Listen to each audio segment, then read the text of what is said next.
Star Trek III, The Search for Spock. Short stories. Story number 2, The Jungles of Memory. Personal log, Lieutenant Commander Nyota Uhura, Stardate 8210.1. While the Enterprise is undergoing repairs in space dock, we have been given leave to go Earthside. Although in terms of time it has not been long since we had been on Earth, in terms of physical and emotional stress, it seems like ages. I'm taking the government shuttle down, my face pressed to a porthole, watching the most beautiful sight in the galaxy. We've been to a lot of planets, my shipmates and I, from the stark beauty of Vulcan to the lush jungles of Lavian, from spinning balls of war-blasted rock to great city worlds like Rothstein II. But there's been nothing to compare to Terra, the big blue marble, the home planet. Once thought to be the center of the universe, it is still center to Homo sapiens. When I left, to first go into space, I didn't really want to come back. Jomo Murambi, my first love, had been killed in the service of his country, our country, the United States of Africa.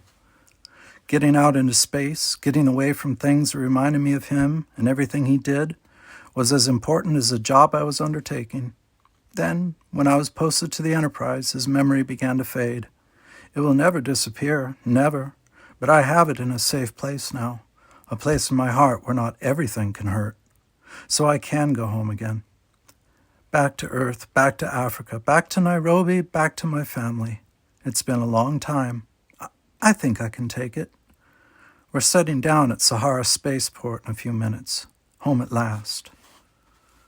Personal log supplementary. It's been quite a day. Sahara has grown since I was here last. It's one of the chief terminals for solar system travel. I saw ore ships from the asteroids, a bulgy science ship in from Pluto, shuttles from 2 of the moon bases, a big tourist liner outward bound for Jupiter and Saturn, and lots of little ore catchers buzzing back and forth. They're rather cute, like bumblebees. All the rich mines on Luna pack up processed metal ore into uniform bullets that are electrically propelled off tracks on the moon. Mass accelerators working against the low gravity there, and they go into close Earth orbit. Then these little ships go out, snag them, and bring down the cargo. We have a rich system, but we only narrowly averted ecological disaster in the late 20th century till we learned how not to foul our own nest. I took an Air Africa jet to Nairobi. Lake Victoria looked so beautiful as we came down over Kampala. I remembered water skiing there as a girl, fishing, swimming, the picnics. Then we were down. I saw Malcolm first because he's taller, then my little sister, Uekunda. My older brother is a big, handsome man with a lovely wife and 2 children. I spent the day with them, getting reacquainted and making friends with my niece and nephew. They hadn't seen me since they were practically babies and didn't know me, really. Uekundu had left college up in Cairo to meet me, and we caught up on things. But I kept looking at the children, wondering if I had missed something. I couldn't decide then, and I can't decide now if I have. I've done things, seen things, been places my brother and sister cannot imagine. On my first starship, the Elst Weinstein, as assistant communications officer, I saw more in the first year than I had ever even read about in all my years of school. The galaxy is so big it is impossible to grasp, so rich in variety, so immense, so dangerous, and so exciting. I have to keep reminding myself there are millions of galaxies. Then in my other ships, with the Enterprise being my heart of hearts, I saw so much more. Alien worlds, alien creatures, strange life forms, societies so different from ours that they were almost unrecognizable as societies. These people are my family, yet the crew of the Enterprise is my real family. We have shared so much together, not only the dangers, but the comradeship, the laughter, and the realization that we were doing something really important. I was a stranger in the bosom of my own family. I knew that, and they knew that. They were like strangers. I was like a stranger to them. I think they are stuck in the mud, while I go off on missions of glory. It's true, I couldn't really settle down, not now at least, but I certainly don't think they are lacking in courage or have not made the right decisions. Some people simply require different lives. Little sister Uekundu was just bubbling over. Her famous sister was back. Is Khan really dead? What is that handsome Captain Kirk like? The Vulcan, Commander Spock, is he? And so on. My autobiography, Space, the Final Frontier, had just been published, and I regretted having written it. Perhaps such things should be published after you're dead and gone. But after Captain Kirk became an admiral and most of us had been transferred off the Enterprise, it seemed as though an era had come to an end. We never guessed we'd actually ever get together again, much less have such an experience as fighting Khan. It had been a strange time. We'd been scattered, and like disciplined people and career Starfleet officers, we had done as we had been told, even James T. Kirk. Chekhov had been promoted and had gone off to the Nelson, later to the Reliant. Dr. McCoy had taken duty at Starfleet Academy. Scotty had gone over to the Yorktown. Sulu had been promoted too and had been posted to the Regulus as chief helmsman. Mr. Spock had gone to Starfleet Academy too, then had taken a leave of absence. And, of course, Captain Kirk had been placed on the faculty at Starfleet Academy. I'd gone to the Antares, but then we'd all come flying back to be with Captain Kirk when he'd asked for us. But before we encountered Khan on that fateful training flight, it had seemed a period in our lives had come to an end. I know Captain Kirk had felt that way. The Peter principle, he had told me once when I visited him at the Academy. A 20th century philosopher defined it perfectly. In a hierarchy, individuals tend to rise to their level of incompetence. I had disagreed, of course. There was so much James Kirk could teach recruits, but he had disagreed. I'm a starship captain, not a school teacher. I belong out there, he said, gesturing toward the skies. I couldn't argue with that, but I felt sad, too. At the time, I never dared hope we'd all be together again. Starfleet just isn't that nice. Winning teams do get broken up if there's a reason. Our reason was the end of voyage. I suppose the powers that be thought they were being nice to us, giving us easier duty. And it is true, on some ships that tensions build, relationships undergo strain, and tempers flare. Oh, to be sure, some of us from the old ship were still out in starships, still out there on the line. But the chemistry in the Enterprise had been so special. We had gone where no man had gone before. Space is the final frontier. So, sensing that was the end of an era, I succumbed to pressure and dictated my autobiography. I felt a little foolish doing it. It seemed so egotistical. But yet I did want the stories told, the ones Starfleet authorized us to tell, that is, and to tell of Kirk, Spock, and the others. I was proud, so proud to have been a part of that team. I wasn't the only one to write something. Many biographies and autobiographies were done. Histories of space exploration were written. Some were highly colorful, and some were highly inaccurate, too. That was another reason for me to write, to set the stories down correctly. So, toward the end of that first week back home, just before my little sister went reluctantly back to school, I appeared at one of the Dangerous Visions bookstores in Nairobi to autograph copies.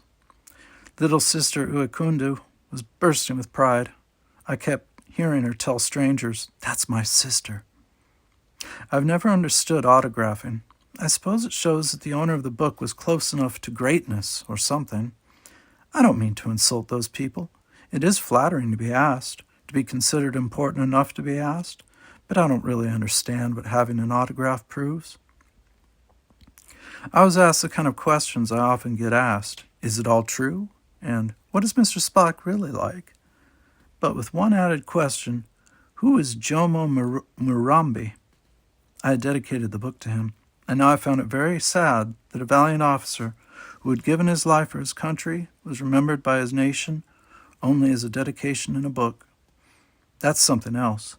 For over 500 years, a book was a physical thing, paper pages with printing on them. Then metal foil pages. Now a book was electrons and a microchip, and my autograph was electronically added on a terminal in the bookshop, printed under a moving image taken as I spoke the autograph. In many ways, these are better books, at least physically. They won't deteriorate or age. Authors can include still pictures, moving pictures, frozen frames, charts, maps, animation, whatever they want. I had gotten permission to reproduce crucial events recorded by the Enterprise's visual log. It hadn't been easy. for Starfleet is a closed-mouth organization about some things. But I had gotten to know Lee Friedrich in the Public Information Office, and he had convinced his superiors the publicity would be good for Starfleet. I had been told that recruitment did rise shortly after the book was released, especially among women, and most especially in the United States of Africa. In any case, I was sitting at the terminal autographing away, and I finished with one fan and turned to take the next microchip from the next in line. I saw a man's head, wide and strong, holding out the chip. I glanced up, my heart stopped. He was tall, dark, and not exactly handsome. He seemed rough-hewn, almost unfinished, yet strong, and, as I was to realize later, perfect for him. He wore a plain, dark chamois jumpsuit that emphasized his broad shoulders and slim waist. I guess something showed on my face because his smile broke across his face like a sunrise. "Hello, Neota," he said. I blinked. Hello," I said politely, carefully masking my confusion. This man disturbed me greatly, and I couldn't understand why. "You don't remember me, do you?" he asked. "Wait, there's something." My eyes widened and my mouth dropped open, as I recognized in the grown man the lean teenager of my youth. "Oh my! Is it you, Somabula?" His grin was my answer. Impulsively, I jumped up and hugged him, then kissed him on the cheek. "Let me look at you," he said, holding me at arm's length. "A long time since that skinny little girl came to Kenya Park." I laughed. I was never skinny. Slender, perhaps. I looked at him fondly. It had been so long before. The memories rushed back. Kenya Park was my favorite place in the galaxy. They had restored it to its 19th century beauty. There were lodges, yes, but you arrived by silent ground vehicles, not by plunging out of the sky and frightening the animals. Aircraft were indeed forbidden to pass over at less than 85,000 feet. It had become a paradise again. The herds had been built back up painstakingly, carefully. Poachers were dealt with severely. My own father had moved there to take up residence in a restored kraal of our ancestors, to live out his retirement years in what many would consider extreme primitive conditions, which only showed their ignorance. Somabula had been an apprentice ranger then, a tall and somber guardian of the ecology. I had a crush on him all those summers of my youth. Year after year when I visited there, I had always wanted to go past his station to camp nearby. I had thought he had never noticed me, at least never noticed me until I was 16 anyway. He had taken me on marking tours. Well, me and some of my schoolmates. We had implanted biological labels in the tusks of young elephants to aid in tracing the ivory later should it be poached. The tracers had become a harmless part of the entire tusk, impossible to remove.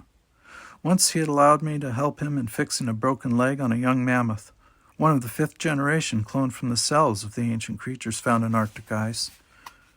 Now here he was. The years dropped away, and we were under the great trees again. The elephant herd was not far off, led by Bruce, my own name for my special elephantine friend. And there I'd gotten my first kiss, my first real kiss, I mean. He had seemed so much older then, almost 4 years my senior, grown up and mature. We had written during that winter. Then I went off to school, and the visits to the park grew less frequent, and sometimes I missed him. And Jomo had come along, then Starfleet and all the rest. "Somabula," I said. There are other people waiting, Commander," the bookstore owner whispered discreetly. "Wait for me?" I asked, and Somabula nodded. I took his chip and set it aside and finished with the others. For the first time ever, I was glad there were only a few customers left. Then I spoke something into his copy, and we went to lunch. I asked about Elaine, Bruce's mate, and Basso, Limpopo, Logangula, Silas, and Gondong, the other elephants, and Boris, Ivan, and Natasha, the mammoths. I found that Mizukezi, the chief of the park rangers, had retired, and Somabula was first assistant to Jonathan Mukusi, the new chief ranger. With questions that were perhaps none too artful, I found that Somabula had been married, fathered 2 sons, but that his wife had been killed in a shuttle crash on Zanzibar 4 years before. "Come to the park," he suggested, and I nodded. "I was going up to see my father, and—" I'm afraid I blushed. I wonder if you might have time for me." He just grinned. Sometimes men can be so egotistical. Personal log supplementary. There are times when I wonder why I keep a log. Habit, I suppose. All those years of log keeping in starships. They had come in handy when I wrote my book, of course. But there are times when I think they're just too egotistical, as if people would be interested in what I have to say. But when I dictate this, I am not really thinking about others ever reading this. You know how you sometimes have to explain something to someone else? Maybe you think you know all about a subject, but when you go to actually verbalizing it, you find you've made a number of unwanted assumptions, assumed certain facts or ideas to be true, and generally have not actually thought it all out. That's why I do these log entries, to figure out my life. I remember being interviewed by a UBC reporter when we came home from that first long trip on the Enterprise. Questions she asked showed what a tremendous gap there was between the reality of Starfleet and space exploration and the public perception of it. She thought there was nothing out there but terrible, bug-eyed monsters, rapacious Klingons, and treacherous Romulans, that we lived shoulder to shoulder as in 20th century submarines, and that the discipline aboard starships was not unlike being under Captain Bligh of the HMS Bounty. Wrong. In explaining to her the realities, I had looked at my own life from a different angle. I had seen how glamorous it looked, how dangerous and exciting. Yet I could never make her understand the satisfaction of teamwork and accomplishment, of meeting challenges that, quite literally, have never been encountered before in the history of man.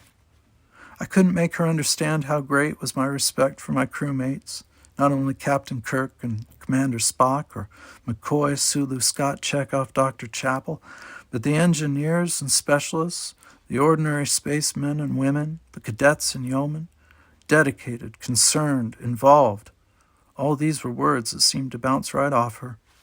She saw the crew of the Enterprise as a combination of military adventurers and pirates, as exploiters and conquerors. "You don't conquer space," I had said. "You learn it. Nature is not something you defeat.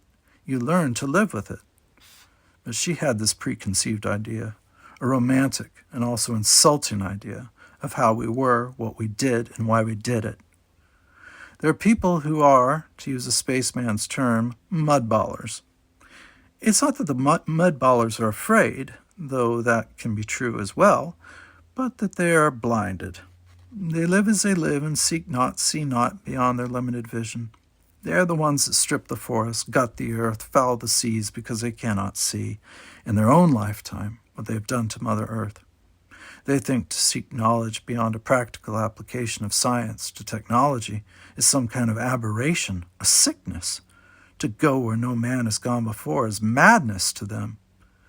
People like this can never understand that each bit of knowledge we gain is a step toward understanding not only nature, but ourselves as well, for we cannot separate ourselves from nature. In that interview, I truly realized for the first time what a different sort we of Starfleet are. In some ways, we are closer to those in the Klingon space fleet than to certain of our own species, those who have never looked at the night sky and truly wondered. Personal log, supplemental. When I went to Kenya Park, it all came back. The vast rolling veldt, the trees and animals, and that feeling, which I'd felt only on other planets, that here the hand of man had not spoiled things. It was an illusion, of course. It was the hand of man that had, against great opposition as far back as the 19th century, restored Kenya to its original state, and it had taken years and donations from all over the world and from colonies of Earth as well. I went to the village where my father lived, and it was like stepping back in time. At the park entrances, we are given a choice of clothing to wear. One choice is a kind of elegant flowing white robe, which is timeless. And you're totally ignored. You don't exist. You cannot intrude. You're unseen, or so is the custom. It is a height of rudeness to wear the white robe and to force yourself on anyone. But it is disconcerting at first. You can walk into a hut, observe a family at its most intimate and private moments and not be seen at all. People will literally walk into you or over you and pretend to have stumbled. I've tried the white robe, but I much prefer the second choice, that of the native garb of the area. Dressed in that manner, you are not only seen, but you are involved, whether you're black, white, or Asian. Non-human species must use white robes. You are taken as you are, for whoever you are, and greeted as a real person. "I see you, Nyota," my father said, giving me the traditional welcome. I was seen, I was acknowledged, I existed, I embraced my father. In his hut, I saw the pottery he was making. It was lovely, but bore only a token appearance to the traditional pottery of the area. "If we freeze our culture," he said, "we become relics, cultural fossils." He gestured at the huts around the square. "This is as it was when the white man came. What I have done is acknowledge the existence of the whites and incorporate their presence into my designs." I thought of the old sculptures in Bali that showed men in Western hats and early automobiles, bearing weapons and tools contemporary to the times. This, I realized, is what my father had done. "Every culture progresses or dies," he said. "The Aztecs changed with the invasion of the Spanish, but changed in a way that almost obliterated their culture. We here are trying a second time, to not be overwhelmed by the invaders, but to accommodate them, as the Chinese did with every invading horde. They absorbed them and took from them what they wanted. Canada, that province of United North America when it was independent, had an enlightened policy with the Inuit to preserve as best they could their culture and art, untouched as much as possible by commercial greed. I left my father after 2 days and took a dusty ride to where Somabula was stationed. Personal log supplemental. It's been a while since I put an entry in the log, but I've been busy. My, is that an understatement. Somabula was glad to see me, and he had set up a field trip into a pretty isolated stretch of the park. I know many people think of the park as part veldt and part impenetrable Tarzanesque jungle, but the jungle part is mostly exaggerated. Still, there are places where the growth is thick and the ground shadowed from high trees reaching toward the sun. It's park policy to keep certain areas undisturbed, even by tourists, with only infrequent visits by park rangers to monitor the area. I suspect Somabula had opened up one of those areas just for me. So what we headed into had not been visited even by a ranger for over a year, and not by tourists for almost 10. They want to let the animals settle in and be undisturbed, and I agree. It was just Somabula and me. We took a silent ground vehicle to the perimeter of the restricted zone, then hiked in. At once I fell under the thrall of the primitive jungle. Birds, small animals, flowers, the distant roar of a lion, all combined to throw me back to my youth. In my youth, such an experience always made me travel back in time to some undefined period, hundreds of years before, when there was no technology more advanced than a spear. Perhaps it was an anticipation of that feeling that had made me leave behind my off-duty phaser, my communicator, everything of contemporary times. Both of us dressed in versions of 18th century native clothing, and we carried only knives, and Somabula a spear. Yes, I know, both romantic and foolish. We cannot go back, and even if I could, for real that is, I probably wouldn't. Those times were romantic, but the world was filled with ignorance, disease, slavery, death, and plague. Neither of us was prepared for the bright blue slash of a beam that narrowly missed Somabula and brought crashing down a young tree. A limb knocked Somabula unconscious, and branches threw me into the underbrush. I lay for a moment stunned, not quite understanding what had happened. A blue beam? A phaser blast? Someone had tried to kill us. I couldn't believe it. I didn't want to believe it. Not here, not in the paradise of my youth. I heard a thrashing in the underbrush on the other side of a gully, on the hillside where the deadly beam had originated. I squirmed around and looked at Somabula and thought he was dead. There was blood on his head, and I couldn't see any sign of his breathing. I tried to crawl closer, but I heard the movement in the brush again. I crawled quickly into the shelter behind the great trunk of a tree and drew my knife. Poor weapon against a phaser. I used the cover of a fern to look back toward the severed tree and saw something I thought I would never see on Earth. A Klingon. There was no mistaking him. The black and maroon clothing, the dully gleaming scarf of rank, Klingon hand weapon, those deadly eyes. I shrank back out of sight and tried to think, what was a Klingon doing here? Were there more of them? What were they up to? As I thought, I realized no Klingon could go unreported in any of the civilized parts of Terra. But on the other hand, what could one or even several do in the loneliness of Kenya Park? How they got here was of less importance than what. They could have bribed or hidden aboard a freighter, then stolen away in the night to this remote spot. But what were they planning?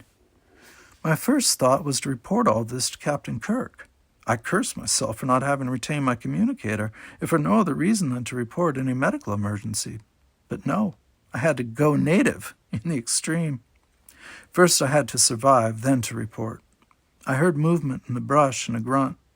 I peeked out again and saw the Klingon turn over Somabula with his toe. The Klingon looked around, then pulled my friend up, tying his hands with a leather thong found in the haversack Somabula was carrying. If he's tied, I thought, it means Somabula is alive. I watched surreptitiously as the Klingon secured Somabula's hands to a limb, then tied his feet, leaving him staked out. A goat. In India, they used to hunt tigers by staking out a goat and watching in ambush for a hungry tiger to take the bait. Somabula was the goat. I was evidently the tiger. The Klingon was counting on the humanity of the native he had seen to attempt a rescue. I sat back and thought. Never fight by your opponent's rules, Jim Kirk had said. Do not let him or her choose the ground, nor the time, nor the way of battle. Not if you can help it. I mentally sent a message to Somabula. Hold on. I cannot attempt to rescue you, for I will die and the secret be lost. It was more important that Starfleet should know that one or more Klingons were here on Earth. I backed off and slipped into the underbrush as quietly as I could. All those games I had played as a child came back to me. Watch your shadow. Watch where you put your feet. Don't get boxed in. Keep them guessing. Move silently and swiftly. Don't get predictable. I used every bit of cover to get myself a couple of 100 yards away. Then I rose and started trotting through the jungle back toward the vehicle we had left behind. Please don't let the Klingon kill him, I prayed as I ran. Then suddenly a shape rose up, and a fist crashed into the side of my head, and as I fell, everything blacked out. I awoke next to Somabula, with both of us tied hand and foot. The bleeding on his head had stopped, but he was not conscious. His breathing was shallow, and I felt he was dying. Suddenly my head was wrenched around, and there was an ugly Klingon face snarling into mine. He spoke universal, his words harsh, his breath bad. Speak, Earth Dog, why are you here? He must not know I am from Starfleet, I remember thinking. I was just with the ranger, the park ranger. We're to be married, and The Klingon snarled and wrenched back my head. I let out a scream of terror, not all of which was faked, to convince him I was only a kind of tourist. I knew he would kill me, and Somabula too. He could not afford to let us go, however innocent. But I hoped to lull him as he pumped me for information. Already, I was trying to work loose from the leather thong that strapped my hands behind my back. I squirmed and writhed in fright to disguise my motions. He growled other questions at me. Were there others? What were we doing there? At last he grew even more angry, and I knew my time was close. With a snarl, he shoved me back and stood up. My wrist bonds were loosened, but I was still not free. He adjusted his phaser, and I thought, I'm going to die. Then he turned away to a clear patch of ground and began to move the phaser back and forth over it, the blue beam disintegrating the ground. He was making a grave. I tore the skin on my wrists as I tugged at the thong, but a little skin was a small price to pay for a chance at life. Suddenly, my wrists were free. His back was turned, the grave taking up his concentration. I bent my legs lying on my side and brought my ankles up to my fingers. The knot was tied tightly and difficult to unravel, as was a strange and overly elaborate Klingon knot. Then my legs were free. Without a moment's hesitation, afraid of being discovered and having the disintegrating beam swing around me, I kicked out at the Klingon. He shouted gutturally and pitched forward. The wildly waving phaser blazed through several nearby plants before he fell sprawling into the half-made grave. I was on my feet quickly, swaying and grimacing with pain as the circulation returned. My head already throbbed badly from the blow that had felled me. I lurched toward the edge of the grave where the phaser lay in the dirt, but the Klingon recovered quickly and reached for it. I knew I would not get to it in time, so I stomped on it. I caught his fingers under my heel and he yelped. The weapon cracked, its plastic ruptured, but it might still have been functional. As the Klingon reached again, I kicked again. Pain shot up through my foot, but I heard the crunch of electronic parts and another yelp of outrage from the Klingon.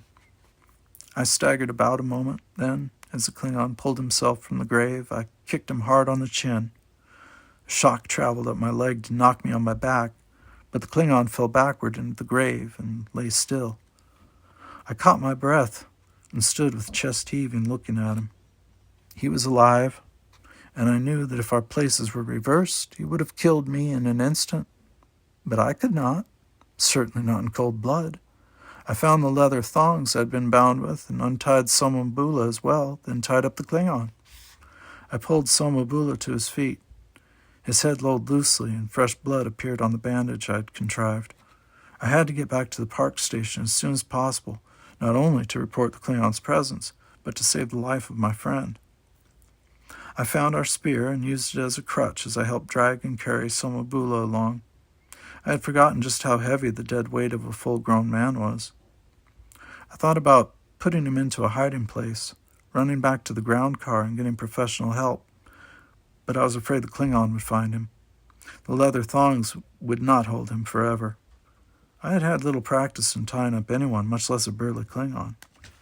Sooner or later, he would get loose, or be found by other Klingons. As I enter this into my log, and if anyone reads it, they will know that I survived, but I must say that it didn't seem that way as I lived it. I was exhausted within a half-mile, and decided I had to find Somambula someplace to rest, then go on by myself. It was simply taking more time, and therefore was more dangerous to him. But I found nothing suitable. There were no caves, no little nooks in which to hide him. He was unconscious and perhaps would become conscious or cry out in pain in his sleep and be discovered. I struggled on, but my reserves of strength were diminishing quickly. I ached from fatigue and from my own lesser injuries. I had to stop. Then I remembered something Somambula had told me long ago. Hunters seldom look up. They watch the spoor upon the ground, the bush, the tracks, the land ahead, but seldom up into the trees. I began searching and soon found something, the deep crotch of a great tree. If I could get him up there, he might be safe. I'd gag him to keep him from crying out, and if he was coherent as he awoke, unbound but gagged, he would get the idea, I hoped. It took me forever to get him into the tree. I had to tear up most of my clothing to make straps to pull him up. Luckily, my skirt was generous enough to retain some coverage, though frankly at the time I was not thinking as much about that as sheer survival. I gagged him and left him in the ruins of a bird's nest, and climbed down and started wearily off toward the edge of the jungle. Suddenly, a blue beam flashed next to me, searing off fern leaves and slashing through the bark of a nearby tree. Instantly, I threw myself into the brush, rolled, bruising myself on the spear's shaft, and then, in concealment, crept in another direction. The beam zapped again, then again and again, stabbing randomly into the underbrush, disintegrating the foliage. The pungent scent of slashed plants was in my nose as I tried to press myself into the damp earth. This was no stun beam. This was the killing beam of a deadly Klingon weapon. I had to lead him away from Somambula, yet stay alive. I moved as silently as I could, slithering like a dark snake through the brush. I found a stone and crept on, holding it tightly in my hand. The Klingon's beam cut randomly through the cool green underbrush. Everywhere was the slithery sound of several limbs falling, as I used the noise to move unheard. Then I heard the Klingon speak, and another answered. There were 2 of them, or more. That explained why the Klingon had gotten on my trail so swiftly. I froze, trying to think what to do next. Then there was a sizzle of another beam, and a great limb crashed to the ground in a flurry of leaves and noise. They were shooting into the trees. I tossed the stone and heard it crash into some broad-leaved plants, and crawled in the other direction as they both blasted the plants into their component atoms. I was trapped into a stealthy crawl. To stand and run would be suicide. I crawled behind a tree and risked a look. There were 2 of them, and one was a Klingon female. She was dressed in the dark, glittery cloth. It was the fashionless clothing of that strange species, and held a phaser in her hand with easy skill. I found another stone and hefted it, waiting. When they both turned to the side to slice their blue beams into a tree, I threw the stone. It arced over their heads and rolled through the brush beyond. They both pivoted as one, their phasers firing. I jumped to my feet and hurled my government-issue spear, primitive, pseudo-handcrafted M1A1, with all my strength. The male Klingon took it in the back of his shoulder. He let out a terrible cry and fell thrashing into the underbrush. The female was quick. I got behind my tree just in time. The blue beam tore off a piece of the tree next to my head. My hair stood on end from the electrical discharge. My cheek burned, and my vision was momentarily blurred as the electricity befuddled my nervous system. She fired again, and I felt the tree shudder as the disintegrating beam cut deeply into the trunk. Another blast would get through. I flung myself away, rolling into the brush as the phaser cut into the tree trunk. The huge tree quivered and began to fall toward the Klingons, for that was the side from which a death blow had torn a great piece from it. As the tree fell, I jumped up and ran, this time circling to their right rather than straight ahead. I heard the female Klingon cry out, and then the tree thundered to the ground. Limbs snapped, leaves showered down like green snow, and then there was silence. I waited, breathing hard. I counted to 100, then counted again. At this point, it was a game of patience. They were waiting. I was waiting. I heard nothing, not even a groan. When at last the birds began to sing, I started back. I moved quietly, crouched over, fearful, without now even a primitive spear, for I had discovered my knife had disappeared in the crawling and running. Then I saw the sprawl of black leather and maroon armor, and the shaft of my spear. The Klingon lived, but he was unconscious.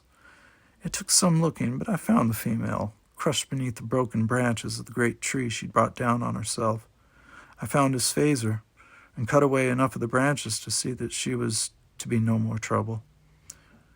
But there could still be other Klingons. I walked to the ground car and radioed for an emergency vehicle, then asked for a patch to Starfleet Command. The ground ambulance had only just arrived when down came some armored assault carriers with United States of Africa commandos, undoubtedly the first aircraft seen in the park in over 100 years. Personal log supplemental. I was visiting Somabula when my orders came. Incredibly, they were ordering me back to the Enterprise. I had just time to finish telling Somabula what the commando colonel had told me. The Klingons had a buried ship deep in that part of the park, from which they had planned to direct a hit-and-run terrorist group that would, they hoped, bring the world government of Earth to the breaking point. None of this will appear in the news reports, Commander Uhura, the colonel told me. They'll just wait and snag each Klingon team as they get smuggled in. After 2 or 3 of their terrorist groups disappear without a trace, they'll give up. Or try something else, I said, and he nodded somberly. I said goodbye to Somabula, and we solemnly promised each other to finish the field trip another time. The mammoths were due an annual tagging, he said, and in what the press was calling the Lost World part of the park, they were introducing 9 different types of cloned dinosaurs to be studied in situ by scientists from concealed underground laboratories. We kissed each other a promise, and I caught a flight to Sahara. I was needed on the Enterprise. I don't need a reason. Just being wanted aboard was enough. Apologies if I did not impersonate Nichelle Nichols well enough. I tried to put some of her sing-song into my voice, but of course it's difficult to impersonate, for me, a woman. I did my best, and certainly out of respect. Daddy Star Trek signing off.